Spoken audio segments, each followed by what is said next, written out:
A partilha da herança é uma questão delicada e complexa. Para garantir que isso ocorra de maneira justa, o Código Civil traz uma série de normas e disciplinas sobre o tema. No Acre, um fazendeiro que não tem filhos deixou toda a herança para a criação de uma instituição de caridade. A Amanda Mustafa conta essa história para a gente. O desejo de Ildefonso de Souza Menezes era que sua fazenda de mais de 5.000 hectares se transforme em uma fundação de ensino rural para ajudar a comunidade. O fazendeiro morreu no ano passado. Em agosto, o testamento chegou à Vara de Registros Públicos de Rio Branco. Segundo o documento, a instituição poderá abranger todos os níveis educacionais, além de atividades agrícolas, pesquisa, tecnologia, turismo e de preservação ambiental. O homem estipulou que a fundação deverá prover assistência aos irmãos e aos sobrinhos de primeiro grau, desde que seja declarada judicialmente a incapacidade deles para o próprio sustento. Eles só terão direito ao benefício se prestarem serviços à fundação. De acordo com o Tribunal de Justiça do Acre, as pessoas mencionadas para serem inventariantes indicadas para presidir a possível fundação estão sendo intimadas para se manifestarem, assim como os parentes vivos e o Ministério Público do Acre. Depois disso, o processo segue para homologação ou não do testamento, realização do inventário, levantamento das dívidas do espólio. Dependendo da apresentação de contestação ao documento, o caso pode ter seguimento ou sofrer alguma alteração.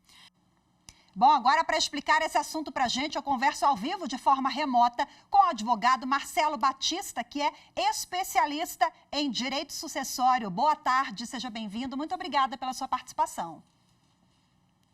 Olá, Rafaela, boa tarde. Eu que agradeço aí o convite. Doutor Marcelo, esse caso do Acre chama a atenção porque ele já deixou em vida ali o desejo, né, dessa criação de uma instituição. A pessoa que morreu não tinha filhos, mas enfim, e os demais parentes? O que diz a lei?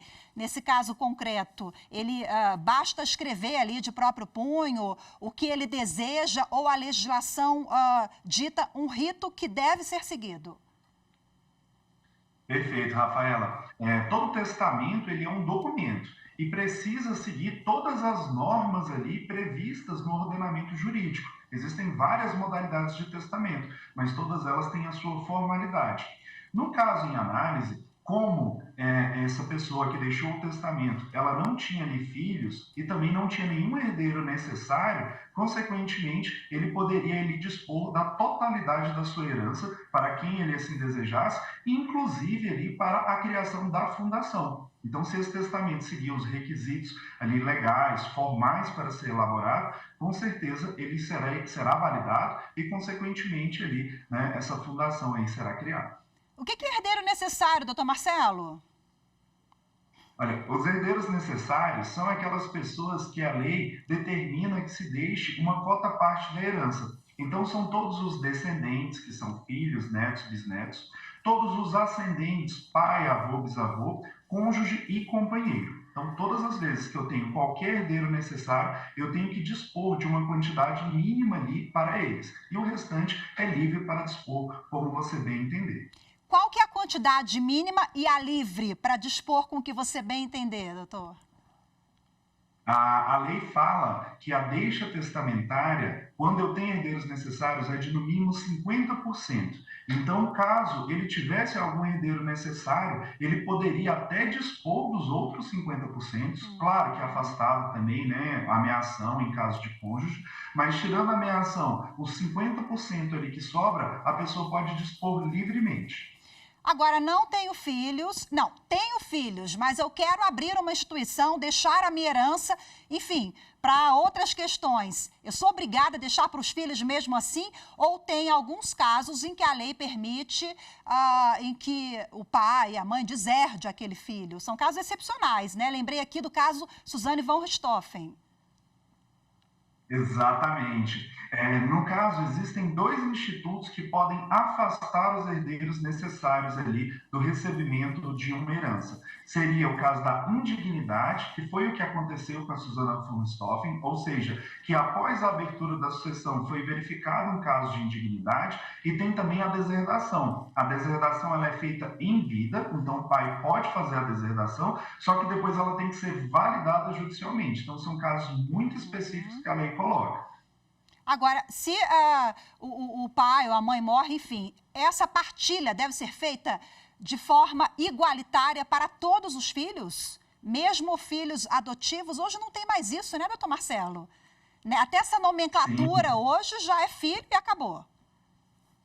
Exatamente. A Constituição de 88, ela trouxe o direito de igualdade entre todos os filhos. Então, não importa qual foi a origem da filiação, se é um filho socioafetivo, se é um filho até mesmo proveniente de uma adoção, se é um filho tido por uma reprodução assistida, o filho biológico, ou seja, todos os filhos são iguais perante a lei. A única chance que tem de se privilegiar um filho em detrimento do outro é você usando a sua parte disponível da herança para deixar para um filho em específico. Agora, pela lei, a parte ali disponível, a parte indisponível, né? Ou seja, a parte que você tem que deixar para os herdeiros, tem que ser dividida igualmente entre todos os filhos. Doutor Marcelo, esse assunto, direito sucessório, no Brasil, é um tabu, né? As pessoas falam pouco sobre isso.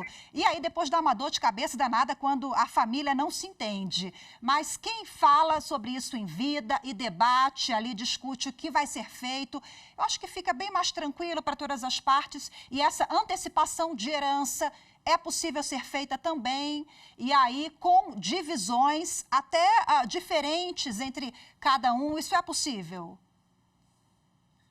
Rafaela, na verdade, no Brasil nós não temos a cultura de falar de morte, diferente de outros países. E, consequentemente, por não termos essa cultura, as pessoas não se planejam para esse momento que elas venham a faltar. Então, é baixíssimo o número de testamentos, o número de planejamentos sucessórios. Podemos até afirmar que nos últimos anos tem crescido, mas certamente se as pessoas se planejassem em vida, pudessem fazer ali determinados tipos de partilha em vida, evitaria aí que os processos judiciais, né, acabassem demorando por anos e anos aí durante o curso no Poder Judiciário, inclusive tendo um custo mais alto. Então o planejamento sucessório, ele busca exatamente isso, evitar esses custos e evitar essa demora aí na justiça dos inventários. Quais são as principais demandas que o senhor se depara no dia a dia relacionado a essa questão de herança, direito sucessório? O grande ponto é que, por muitas vezes, não se tem uma delimitação exata da massa patrimonial. Ou seja, as pessoas elas acabam deixando uma massa patrimonial confusa, muitas vezes adquirem patrimônio por procuração, não fazem a transferência, e no momento em que elas vêm a faltar, que se abre ali o inventário, faz necessário, primeiro, buscar toda essa massa patrimonial, entender que primeiro precisam ser pagas todas as dívidas do espólio, e só depois vai ser feita a partilha. Muitas das vezes também tem a discussão de quem são os herdeiros, às vezes tem um filho que não é registrado, uma união estável também que não é reconhecida.